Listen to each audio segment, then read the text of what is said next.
Hi hello friends, ಎಲ್ಲರಿಗೂ ನಮ್ಮ ಅಮ್ಮನ ಅಡುಗೆಗೆ ಸ್ವಾಗತ. ನೀವೇನಾದರೂ ಹೊಸದಾಗಿ ನಮ್ಮ ಚಾನಲ್ನ ನೋಡ್ತಾ ಇದ್ದೀರಾ, ನಮ್ಮ ಅಮ್ಮನ ಅಡುಗೆ ಚಾನಲ್ನ ಸಬ್ಸ್ಕ್ರೈಬ್ ಮಾಡ್ಕೊಳ್ಳಿ. ಹಾಗೆಯೇ ಪಕ್ಕದಲ್ಲಿ ಬರುವ ಬೆಲ್ಲೈಕನ್ನ ಕ್ಲಿಕ್ ಮಾಡ್ಕೊಳ್ಳಿ.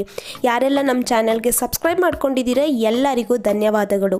ಫ್ರೆಂಡ್ಸ್, ಇವತ್ತು ನಾನು ಮಾಡ್ತಾ ಇರುವಂಥ ರೆಸಿಪಿ ಚಿತ್ರಾನ್ನ ಗೊಜ್ಜು ಮಾಡೋದು ಹೇಗೆ ಅಂತ ಹೇಳ್ಕೊಡ್ತಾ ಇದ್ದೀನಿ. ತುಂಬಾ ಸೂಪರ್ ಆಗಿರುತ್ತೆ. ಇವಾಗ ಇಂಗ್ರೀಡಿಯೆಂಟ್ಸ್ ಏನೇನಂತ ನೋಡ್ಕೊಂಬರೋಣ. ಇಲ್ಲಿ ನಾನು ಕಡಲೆಬೇಳೆ 1 ಟೇಬಲ್ ಸ್ಪೂನ್ ತೊಗೊಂಡಿದ್ದೀನಿ, ಸಾಸಿವೆ 1 ಟೀ ಸ್ಪೂನ್, ಅರಿಶಿನ ಪುಡಿ ಅರ್ಧ ಟೀ ಸ್ಪೂನ್, ಉದ್ದಿನ ಬೇಳೆ 1 ಟೇಬಲ್ ಸ್ಪೂನ್, ಕರಿಬೇವು 2 ಟೇಬಲ್ ಸ್ಪೂನ್ ಆಗೋಷ್ಟು ತಗೊಂಡಿದ್ದೀನಿ, ಕಡಲೆ ಬೀಜ 2 ಟೇಬಲ್ ಸ್ಪೂನ್, ಬೆಲ್ಲ 1 ಟೇಬಲ್ ಸ್ಪೂನ್ ಅಷ್ಟು ತಗೊಂಡಿದ್ದೀನಿ, ಕೊತ್ತಂಬರಿ ಸೊಪ್ಪು 1/4 ಕಪ್ ಆಗೋಷ್ಟು ತಗೊಂಡಿದ್ದೀನಿ, ಹಸಿಮೆಣಸಿನ್ಕಾಯಿ 4 ಇದ್ರ ಉದ್ದುದ್ದಕ್ಕೆ ಕಟ್ ಮಾಡಿ ಇಟ್ಕೊಂಡಿದ್ದೀನಿ. ಇಲ್ಲಿ ನಾನು ಹುಣಸೆಹಣ್ಣ ಈ ಥರ ನೀರಲ್ಲಿ ನೆನೆ ಹಾಕಿ ಅದನ್ನ ಪಲ್ಪ್ ಮಾಡಿ ರೆಡಿ ಮಾಡಿ ಇಟ್ಕೊಂಡಿದ್ದೀನಿ. ಒಣಮೆಣಸಿನ್ಕಾಯಿ 6, ಎಣ್ಣೆ 4ರಿಂದ 5 ಟೇಬಲ್ ಸ್ಪೂನ್, ಬೆಳ್ಳುಳ್ಳಿ ಒಂದು 10ರಿಂದ 12 ಅಷ್ಟು ಬೆಳ್ಳುಳ್ಳಿ ಈ ಥರ ಜಜ್ಜಿಟ್ಕೊಂಡಿದ್ದೀನಿ ಲೈಟಾಗಿ, ಗೋಡಂಬಿ 2 ಟೇಬಲ್ ಸ್ಪೂನ್, ಈರುಳ್ಳಿ 3ನ ಈ ಥರ ಉದ್ದುದ್ದಕ್ಕೆ ಕಟ್ ಮಾಡಿ ಇಟ್ಕೊಂಡಿದ್ದೀನಿ, ರುಚಿಗೆ ತಕ್ಕಷ್ಟು ಉಪ್ಪು.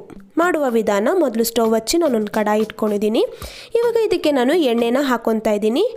ನಾವು ಚಿತ್ರಾನ್ನ ಗೊಜ್ಜು ಮಾಡಬೇಕಂದ್ರೆ ಎಣ್ಣೆ ಕ್ವಾಂಟಿಟಿ ಸ್ವಲ್ಪ ಜಾಸ್ತಿನೇ ಇರಬೇಕು, ಅದಕ್ಕೆ ನಾನು ಎಣ್ಣೆ ಜಾಸ್ತಿ ಹಾಕ್ಕೊಂಡಿದ್ದೀನಿ. ಕಡಲೆ ಬೀಜ ಹಾಕ್ಕೊಂಡು ಈ ಥರ ನಾವು ಫ್ರೈ ಮಾಡ್ಕೋಬೇಕು. ನೀವು ಲೋ ಫ್ಲೇಮಲ್ಲೇ ಮಾಡ್ಕೊಳ್ಳಿ, ಜಾಸ್ತಿ ಫ್ಲೇಮ್ ಕೊಡೋಕ್ಕೆ ಹೋಗ್ಬೇಡಿ. ನೋಡಿ, ಇವಾಗ ಈ ಥರ ಲೈಟಾಗಿ ಕಲರ್ ಚೇಂಜ್ ಆದಮೇಲೆ ನಾನು ಸಪ್ರೇಟಾಗಿ ಒಂದು ಬೌಲಲ್ಲಿ ಎತ್ತಿಟ್ಕೊಂಡಿದ್ದೀನಿ ಕಡಲೆ ಬೀಜ ಎಲ್ಲ. ಇವಾಗ ನಾನು ಗೋಡಂಬಿನ ಹಾಕ್ಕೊಂಡಿದ್ದೀನಿ, ಇದು ಕೂಡ ಲೈಟಾಗಿ ಕಲರ್ ಚೇಂಜ್ ಆದರೆ ಸಾಕು. ಇವಾಗ ಗೋಡಂಬಿ ಕೂಡ ನಾನು ಸಪ್ರೇಟಾಗಿ ಬೌಲಲ್ಲಿ ಎತ್ತಿಟ್ಕೊಂಡಿದ್ದೀನಿ. ಇವಾಗ ಅದೇ ಎಣ್ಣೆಗೆ ನಾನು ಸಾಸಿವೆ ಹಾಕ್ಕೊಂಡಿದ್ದೀನಿ. ಸಾಸಿವೆ ಎಲ್ಲ ಚೆನ್ನಾಗಿ ಸಿಡಿದ ಮೇಲೆ ಇದಕ್ಕೆ ಕಡಲೆಬೇಳೆ ಮತ್ತು ಉದ್ದಿನಬೇಳೆ 2 ಕೂಡ 1 ಟೇಬಲ್ ಸ್ಪೂನು ತೊಗೊಂಡಿದ್ದೀನಿ. 2 ಸಮ ಪ್ರಮಾಣದಲ್ಲೇ ತಗೊಳ್ಳಿ ಅಳತೆ. ಇವಾಗ ಇದೆಲ್ಲ ಲೈಟಾಗಿ ಹಿಂಗೆ ನಾವು ಫ್ರೈ ಮಾಡ್ಕೋಬೇಕು. ಲೈಟಾಗಿ ಗೋಲ್ಡನ್ ಬ್ರೌನ್ ಬಂದರೆ ಸಾಕಾಗುತ್ತೆ. ಇವಾಗ ನೋಡಿ, ಲೈಟಾಗಿ ಕಲರ್ ಚೇಂಜ್ ಆಗಿದೆಯಲ್ಲ. ಇವಾಗ ನಾನು ಒಣಮೆಣಸಿನ್ಕಾಯಿ ಹಾಕ್ಕೊಂಡಿದ್ದೀನಿ. ಹಾಕ್ಕೊಂಡು ಇದು ಕೂಡ ಲೈಟಾಗಿ ಹಿಂಗೆ ಒಂದು 10 ಸೆಕೆಂಡ್ಸ್ ಫ್ರೈ ಮಾಡಿಕೊಂಡ್ರೆ ಸಾಕು. ಇವಾಗ 10 ಸೆಕೆಂಡ್ಸ್ ಆಮೇಲೆ ಹಸಿಮೆಣಸಿನ್ಕಾಯಿ ಹಾಕ್ಕೊಂಡಿದ್ದೀನಿ. ಇದನ್ನು ಕೂಡ ಒಂದು 10 ಸೆಕೆಂಡ್ಸ್ ಇದೇ ಥರನೇ ಫ್ರೈ ಮಾಡ್ಕೋಬೇಕಾಗುತ್ತೆ. ಇವಾಗ ಇದೆಲ್ಲ ಫ್ರೈ ಆದಮೇಲೆ ನಾನು ಈರುಳ್ಳಿನ ಹಾಕ್ಕೊತಾ ಇದ್ದೀನಿ. ಈರುಳ್ಳಿನೂ ಅಷ್ಟೇ ಟ್ರಾನ್ಸ್ಪರೆಂಟ್ ಆಗಬೇಕು ಮತ್ತು ಕಲರೆಲ್ಲ ಸ್ವಲ್ಪ ಲೈಟ್ ಗೋಲ್ಡನ್ ಬ್ರೌನ್ ಬರೋವರೆಗೂ ಫ್ರೈ ಮಾಡ್ಕೋಬೇಕು. ಇವಾಗ ನಾನು ಬೆಳ್ಳುಳ್ಳಿನ ಹಾಕ್ಕೊಂಡಿದ್ದೀನಿ. ಹಾಕ್ಕೊಂಡಿದ್ದೇ ಥರನೇ ಫ್ರೈ ಮಾಡ್ಕೋಬೇಕು. ಮತ್ತು ಕರಿಬೇವನ್ನು ಹಾಕ್ಕೊಂಡಿದ್ದೀನಿ. ಒಂದು ಸ್ವಲ್ಪ ಹೊತ್ತಾದ್ಮೇಲೆ ಎಲ್ಲ 10 ಸೆಕೆಂಡ್ಸ್ ಆದಮೇಲೆ ನಾನು ಹಾಕ್ಕೊತಾ ಇರೋದು. ಇವಾಗ ಇದನ್ನು ಕೂಡ ಈ ಥರ ಫ್ರೈ ಮಾಡ್ಕೊಂಡಿದ್ದಾದಮೇಲೆ ರುಚಿಗೆ ತಕ್ಕಷ್ಟು ಉಪ್ಪು ಹಾಕ್ಕೊಂಡು ಇದೇ ಥರನೇ ನಾನೊಂದು 30 ಸೆಕೆಂಡ್ಸು ಫ್ರೈ ಮಾಡ್ಕೊತಾ ಇದ್ದೀನಿ. ನೋಡಿ ಫ್ರೆಂಡ್ಸ್, ಇವಾಗ 30 ಸೆಕೆಂಡ್ಸ್ ಆಗಿದೆ. ಈ ಟೈಮಲ್ಲಿ ನಾನು ಅರಿಶಿನ ಹಾಕ್ಕೊತಾ ಇದ್ದೀನಿ. ಇವಾಗ ಅರಿಶಿನ ಎಲ್ಲ ಹಾಕ್ಕೊಂಡು ಇದೇ ಥರನೇ ಒಂದು ಸ್ವಲ್ಪ ಹೊತ್ತು ಫ್ರೈ ಮಾಡ್ಕೋಬೇಕಾಗುತ್ತೆ. 1 ನಿಮಿಷ ಫ್ರೈ ಮಾಡಿ ಸಾಕು. ಇವಾಗ ಇದೆಲ್ಲ ಫ್ರೈ ಮಾಡ್ಕೊಂಡಿದ್ದಾದಮೇಲೆ ನಾನು 2 ನಿಂಬೆಹಣ್ಣು ಗಾತ್ರದಷ್ಟು ಹುಣಸೆಹಣ್ಣ ನೀರಲ್ಲಿ ನೆನೆ ಹಾಕಿ ಪಲ್ಪ್ ಮಾಡಿ ಇಟ್ಕೊಂಡಿದ್ದೆ ಫಸ್ಟೇ, ಅದನ್ನು ಹಾಕ್ಕೊಂಡಿದ್ದೀನಿ.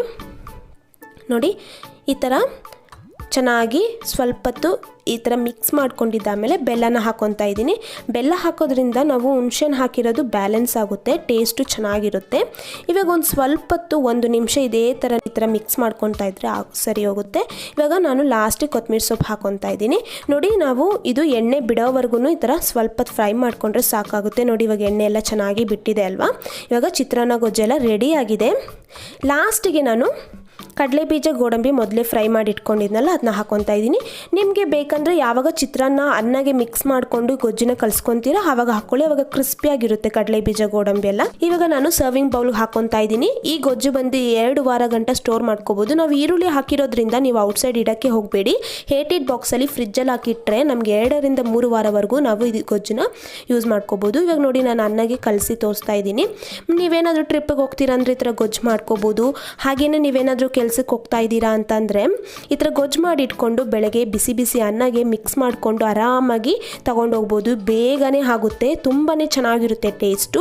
ಈ ರೆಸಿಪಿ ನೀವು ಕೂಡ ಮನೇಲಿ ಒಂದ್ಸತಿ ಟ್ರೈ ಮಾಡಿ ಹೇಗೆ ಬಂತು ಅಂತ ಕಮೆಂಟ್ ಮಾಡಿ.